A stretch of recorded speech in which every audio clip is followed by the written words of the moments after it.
A history of human precognition. Humans are not the fastest, not the strongest, not the most durable, or even the smartest race. They do not proliferate quickly, live very venerably, or evolve rapidly at will. They variously track higher on all of those scales, certainly making them one of the most formidable species among the stars, but none of that is what makes them the most terrifying predators in the known universe. As humans would put it, the 6 sensory groups are touch, taste, sight, smell, hearing, and place. There are many more specific senses of course, but each is a subset of one of those, such as a sense of temperature being part of touch, or the sense of motion being part of place. There is however a 7th sense that all humans possess and only humans possess, precognition. Several thousand cycles ago, a ship of the Tliget was investigating the human home world long before they came to be and found many species of similar build to modern humans proliferating across the planet.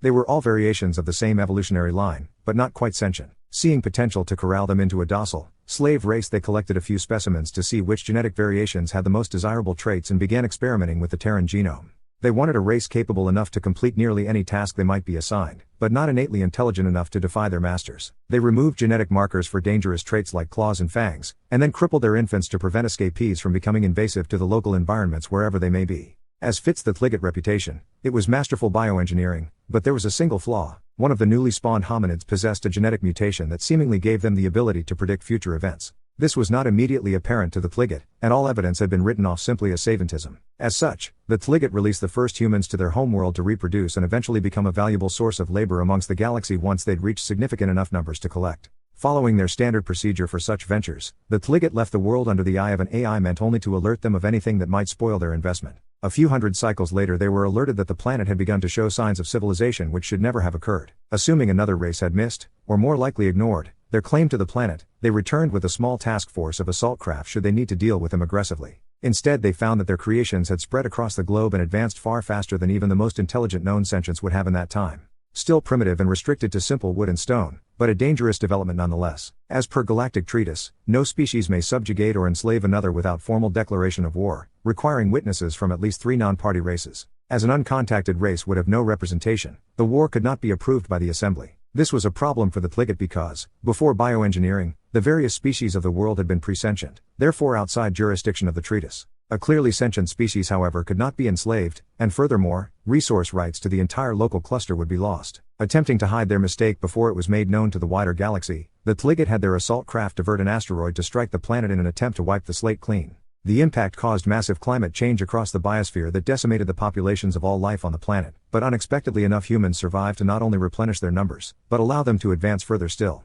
The Tliget tried again by setting off a supervolcano, and both again, watching the evidence each time they returned and witnessed as the humans somehow managed to predict what decisions would lead to another advancement. Even lacking the Tliget's own genetic memory traits, they passed their knowledge on to subsequent generations despite the crippling of their young. It was in the young that they found the truth of their mistake. Lacking the physical ability necessary to survive in any capacity for the first several cycles, the species had adapted to continued development of the brain far beyond infancy, particularly the enlarged frontal cortex. This has been well documented to be the origin of sentience, or at least its equivalent in other species. All sentient species in the galaxy evolved as predators due to the increased need for the brain to predict the actions of its prey and prepare the appropriate reaction. This would eventually lead to planning and reasoning and the building blocks of sentience. Humans have a frontal cortex so highly developed that what most species would take rotations to calculate and predict, they can often do offhanded in moments. While most species could not develop any feasible ranged weapons of war until the development of advanced mathematics, humans could sling stones at avion prey while in motion and predicted where large beasts would flee over long distances, all before they had even invented clothing.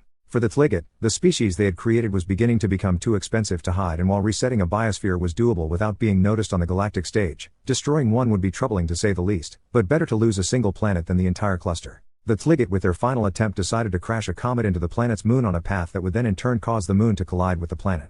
Gravity tugs were dispatched to gradually curve the comet into a collision course to better avoid any unexpected witnesses. As if by cosmic coincidence, the new path accidentally converged with a major hyperlane and an antimatter fuel ship collided with it, destroying both of them along with many more, and slingshotting the situation to the forefront of the galaxy's awareness. The debacle immediately cost the Tliget much more than they would have ever lost had they simply openly admitted to everything from the start. The Tliget were immediately sanctioned and the entire sector of space around the human homeworld was quarantined while the Galactic Assembly reviewed the records turned over by the Tliget. The ruling against them for the destruction of the fuel ship and cascading damage to everything within 500 stellar units along the hyperlane was damning.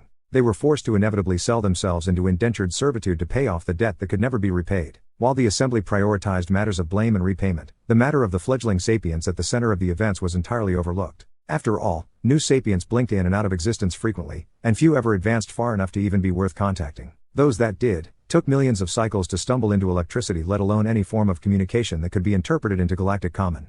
They had expected to have ages to come back to the small world, after they settled the financial matters first. The quarantine enacted after the hyperlane disaster had left their corner of the galaxy practically uninhabited and untouched, and with the cloud of antimatter blocking the hyperlane, it stayed that way until the Assembly ordered a proper cleanup. By the time the Tliget's sentence was carried out, the Galactic Assembly found themselves facing an entirely different monster than had ever been expected. The humans had advanced. They had advanced into a thriving interstellar civilization. Not just one civilization either, but several independent states of their own. Their ability to predict possible futures inevitably gave way to the means of creating said futures. While every sentient race was capable of planning and devising new means of accomplishing goals, they did so out of immediate need or convenience. None did so with the foresight of humanity. The disastrous antimatter explosion that ravaged the hyperlane and facilitated the humans' isolation didn't go undetected by them.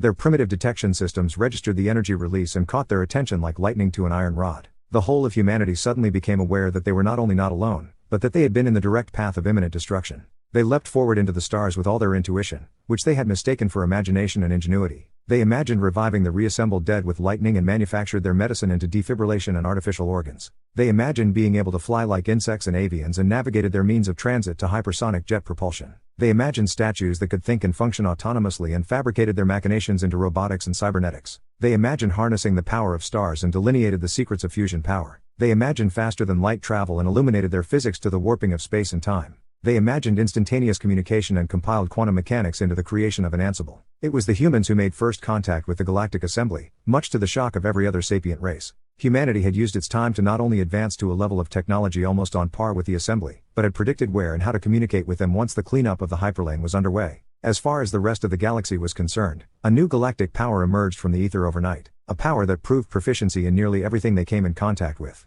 Anything humans didn't know, they quickly figured out, and anything they couldn't do, they quickly made something to do it for them. In physical ability they were certainly not the strongest or the fastest, they didn't have the most powerful weapons and armor, and there were ships far larger and more advanced, but all of that counts for little in combat if your opponent knows what you're going to do before you do. Even more so if your opponent is the one who planned for you to do it. Their ability to predict what others might do and what events might unfold was so ingrained in their society that their most simple spawnling games involved divining where their opponents might hide from a predator. By adolescence most were already so proficient in prediction that they played dozens of advanced simulations that follow various sets of goals and restrictions involving everything from combat and commerce to technological development and social engineering. They even bestowed the title of Grand Master to those so proficient in their clairvoyance that their greatest competition wasn't each other, but advanced artificial intelligences that could calculate every possible move faster than their own minds. Humans were the most cunning diplomats and merchants because they could guess how far to negotiate before settling any deal. Humans made the best security forces because before danger they always felt their hair stand up. Humans seemingly avoided disasters and created miracles seemingly on a whim based on nothing more than a gut feeling.